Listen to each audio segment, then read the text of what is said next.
invitation. We always have a quick invitation before we perform. Sometimes I speak to the company extemporaneously. I said something that I wanted to share with you, and I think all of you will agree and also share this feeling with me. Dancers and musicians, probably most of our careers, always argue about which came first, movement or the sound. And so, certainly the musician's position is that nothing happens without music. Even when you breathe, it makes a sound. And the dancer's reply is that, but it's the movement that creates the sound. Needless to say, but it's important to say that they probably are both married. And know, while there are wonderful dances that have been created by many people in silence, music moves everyone on this planet. And particularly movement moves us as a people. Movement moves. Music moves.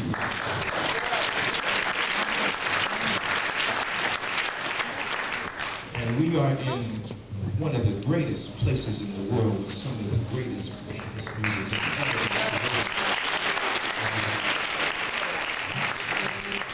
This is a legacy of music that we are celebrating today. This is a legacy of sound, or to quote Diane McIntyre, sound in motion, sound in movement.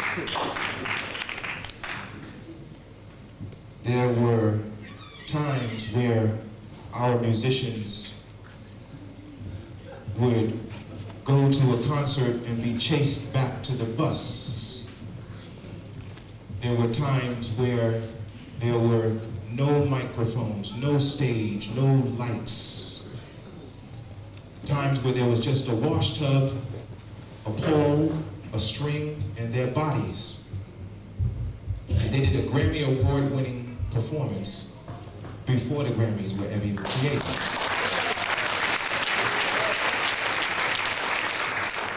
But the Grammys need to be given an amazing degree of credit and respect. Because what the Grammys did long before many other organizations in America did was acknowledge African American genius and acknowledge their brilliance by giving the spirit of our people an award to say that you are the best in the world. And we knew that they were the best, but they were acknowledged by the Grammys that they were the best. So we thank the Grammy Committee, and we thank the Grammy bigwigs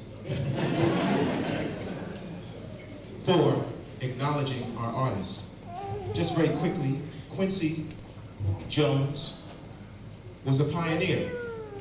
Quincy was an amazing writer, composer, arranger, who was one of our first brothers who cracked the motion picture industry alive. And I thought that it was befitting many, many years ago, 1980, to do something to acknowledge my respect and my love for Quincy's work, but also for another group of pioneers, and to marry his genius with the genius of those black folks who we didn't hear about for a long time, but thanks to William Loren Katz in the Black West, thanks to Black Indians, and thanks to Dr. Ivan Van Sertima, we know that our people did an amazing job in the development of the West, made contributions to develop that they developed bulldogging and all those tricks with the guns. You know, you see how brothers when they be dancing and doing that, you know, that's what they did. We did that with the guns. We did that. We did the tricks with the ropes and the dancing in and out, outside of the ropes, and the quick and biting steers on top of their noses and wrestling them to the ground. That was our dancing and our music. So Quincy saw the genius of the Black West and the Buffalo Soldiers and said, let me do something. Let me take this sound and this music and create visuals to music so that when you hear the music, you will see the Buffalo Soldiers. So I said, Quincy, we gotta acknowledge that with a ballet. I had the privilege of for the second time in my life, meeting Stevie Wonder the other night, thanks to one of the members of my company. Yes, give Stevie a big hand.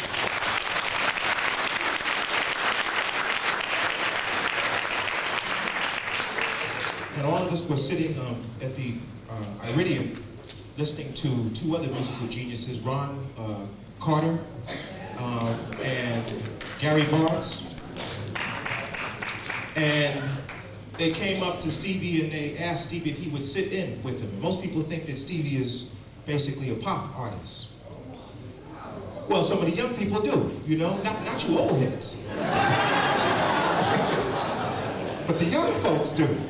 And Stevie got up, and Stevie went to the microphone, and he pulled out his harmonica, and he did an unaccompanied jazz harmonica solo that was probably the last thing that I heard like that was when Train did it in 1964 at the Village East. It was brilliant.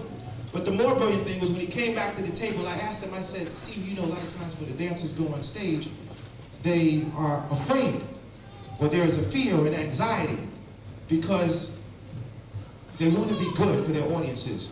And you are one of our living geniuses. Brother, do you ever get scared right before you get on stage? And he said, well, I wouldn't call it scared. I wouldn't call it fear. He said, what comes up for me is that I always want to give my people and whoever's listening to me my best. I always want them to acknowledge that I've given them my best, whether recording or live. So it's not a fear, it's my desire to be good, not just for myself, but for the people listening to me. And then he said, and what helps me is to know that it's not just me on stage, but it's God coming through me.